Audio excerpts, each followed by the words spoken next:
Jelutong. Terima kasih Datuk Pengurusi. Saya cuma ada satu perkara saja, iaitu mengenai B13 di bawah butiran 10000,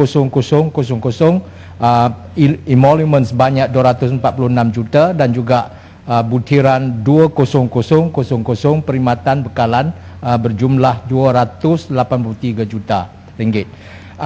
Mengenai bekalan dan juga emolument, saya ingin mendapat kepastian daripada menteri yang berkenaan bahawa salah satu tugas kedutaan besar kita di mana-mana negara asing ialah untuk menjaga kepentingan dan juga keselesaan warga negara Malaysia semasa mereka bertugas ataupun belajar di luar negeri. Saya ingin ambil satu contoh. Contoh tu di Australia.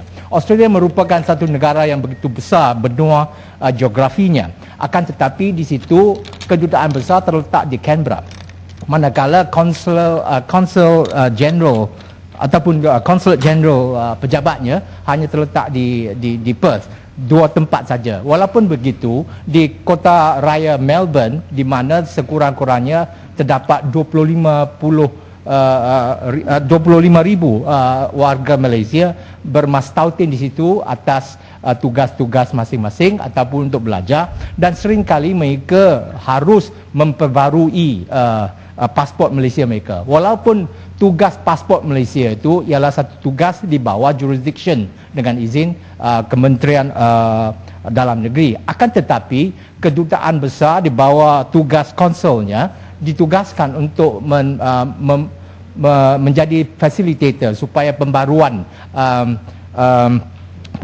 pasport Malaysia itu dapat dijalankan tanpa sebarang kesulitan.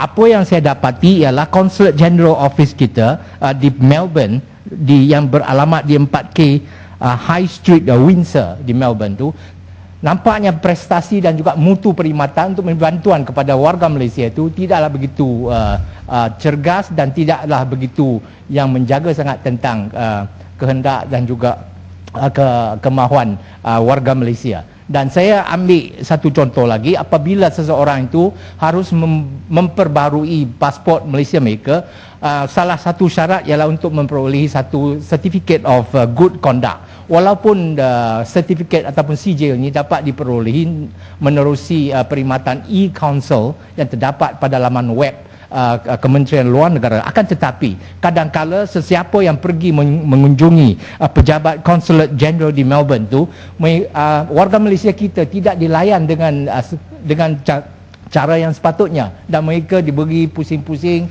beat around the bush, dan rasanya agak sukar yang bagi kalaulah penuntut-penuntut kita yang bermastautin atau belajar di Melbourne tu harus membazirkan wang ringgit untuk menjelajahi kota raya sampai ke Canberra. Jadi saya mintalah kementerian dan juga menteri luar kita dapat ambil maklum tentang perkara ini. Saya rasa prestasi Consulate General kita di Melbourne tu agak malap sejak tahun 2007 yang saya dapat kenal pasti. Dan satu lagi, dalam lawatan saya ke seluruh dunia pada 3 tahun yang kebelakangan ini, sempat juga saya mengunjungi beberapa kedutaan besar kita di luar negara. Nampaknya kedutaan kita agaklah ceria dan juga sempat menanggung imejan dan juga citra kita negara Malaysia sebagai satu negara yang agak maju. Akan tetapi terdapat juga kedutaan besar kita di lain-lain negara, di negara membangun dan sebagainya. Nampaknya kelengkapan dan juga keselesaan hidup pegawai-pegawai kita di embassy dan juga kedutaan kita, kalau nak berbanding dengan mereka-mereka yang bertugas daripada negara-negara asing dalam rantauan jiran pun, nampaknya dari segi saraan hidup, dari segi darjat masyarakat tu agaklah rendah sikit. Saya mintalah menteri berkenaan supaya meneliti kehendak-kehendak dan juga keperluan-keperluan supaya citra Malaysia ini dapatlah diangkut dan juga diberikan kedudukan yang kehendaknya di depan mata seluruh dunia. Sekian.